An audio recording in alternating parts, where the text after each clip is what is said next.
Welcome to story thunder. అడవిలో ఒక సింహం ఉండేది. అది అడవిలో రాజు. అన్ని జంతువులు దాన్ని గౌరవించేవి, కొంత భయపడేవి కూడా.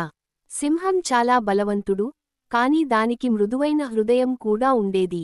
ఒక రోజు అది పెద్ద వేట తర్వాత బాగా అలసింది. చెట్టు కింద పడుకొని నిద్రపోయింది. ఆ సమయానికి అక్కడ ఒక చిన్న ఎలుక పరిగెడుతూ వచ్చింది. అది యాదృచ్ఛికంగా సింహం మీద పరుగెత్తింది. సింహం వెంటనే లేచింది. కోపంతో ఎలుకను తన పంజాలో పట్టుకుంది. ఎలుక భయపడుతూ, దయచేయండి రాజా, మీరు నన్ను ఇప్పుడు విడిచిపెట్టండి. ఒకరోజు మీకు సహాయం చేస్తాను అంది. సింహం నవ్వుతూ, నీలాంటి చిన్న ఎలుక నన్ను ఎలా రక్షిస్తుంది అని అనుకుంది. కాని దయతో దాన్ని విడిచిపెట్టింది. కొంతకాలం తర్వాత సింహం వేటగాళ్ల వలలో చిక్కుకుంది. అది గట్టిగా గర్జించింది. అడవంతా శబ్దం వినిపించింది. ఆ శబ్దం విని ఎలుక అక్కడికి వచ్చింది.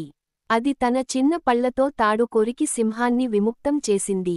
సింహం ఆశ్చర్యపోయి, నిజమే, ఎవరినీ తక్కువ అంచనా వేయకూడదు అని అన్నది. అప్పటి నుండి సింహం మరియు ఎలుక మంచి స్నేహితులయ్యారు. సింహం ఎలుకను ఎప్పుడూ ప్రేమగా చూసేది. ఎలుక కూడా సింహానికి విశ్వసనీయ స్నేహితురాలైంది. ఈ కథ మనకు ఒక గొప్ప పాఠాన్ని నేర్పుతుంది. చిన్నవారిని ఎప్పటికీ అణగదొక్కకూడదు. ప్రతి ఒక్కరి దగ్గర ఏదో ఒక ప్రత్యేకత ఉంటుంది. Thank you. Subscribe my channel.